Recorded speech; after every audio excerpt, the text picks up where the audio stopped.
Oui, grand frère Robert Kiliba, na lingo intervenir vis-à-vis à Batu Batu menacé na kombo ya Papa Wemba. Message no ko pesa na Batu tout oyo. Batu ba n'importe quoi pour na kombo ya Papa Wemba à propos na ngai.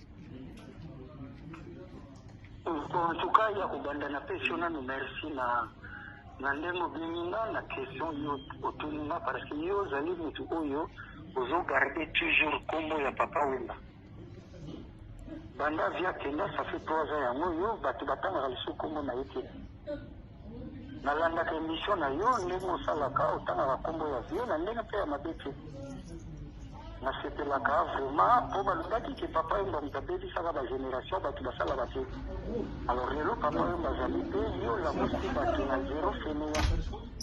Yango naza ko lancer message na ba oyo nyonso balingaki Papa Wemba ba oyo nyonso bazana komba Papa Wemba na mutuna pamoki lelo botika archevêque le bobo tranquille bo menacer yete po de kopesa pe image ya piete yenda zali le frère oyo azali toujours kotanga kombo ya vie na ndenge ke bato ba comprendre Papa Wemba zali te tout autour na ye bato balanda nzela ya mosala yango moni ezali idée ya zéro fainéant.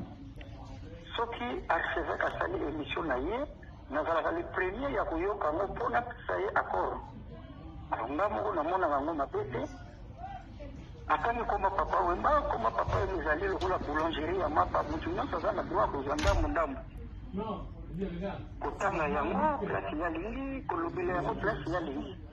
Alors naza kosenga na bato nyonso to oyo baza na idée ya komenase archevêque oyo baza na idée bakende koatake ye vraiment botika yango.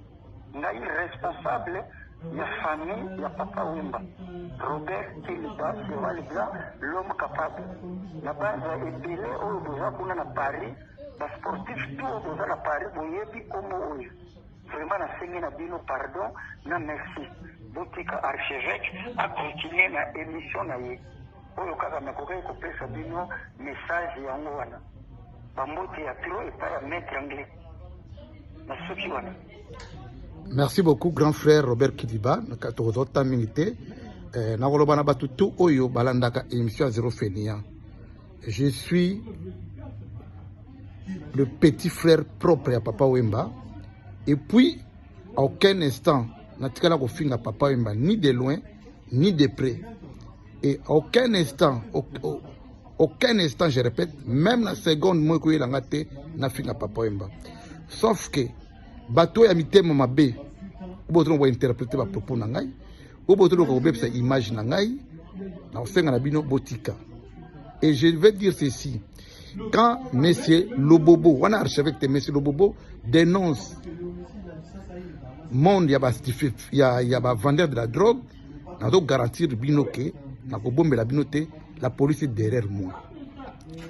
Quand quelqu'un il s'attaque na bateka ka diamba awa na poto bochango na mituna bino ke police za derrière mutu wana naza zoba pété et bato ba yebinga te avant na yana makambo na osala politique.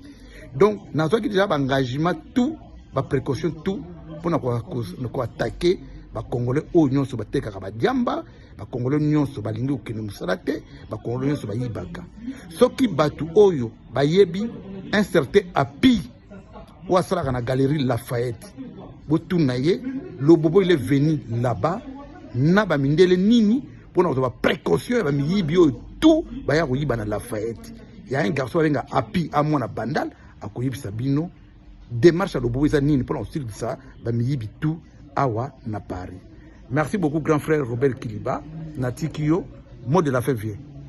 Bon, mot de la fin kaka, nazo soutenir idée na yo na eloko na yo ya zéro fainéant yango vraiment eza kopesa biso courage banda vie bakenda epesa courage ya kosalaka kaka mosala donc nazosenga kaka na bato nyonso oyo baza kolanda émission baoyo tu balingaki Papa Wemba tomipesa kaka na mosala nzambe akotya biso loboko tolongolaka ide ya koatake tomenase ekokumba biso na eloko moko te talaki lelo papa oyo matoaza nkombo na ye ezalaka toujours alors tokendaka toujours liboso tozongaka nsima te message nanga kaka basuka oyo nalingaki vraimen napesa yango wana antuka basportif tout oyo baza awa na France na Kinshasa partout vraiment totombola eloko na biso bajudo babox karate tout tokendaka nango liboso toatakaka basivilité intervention ke aboye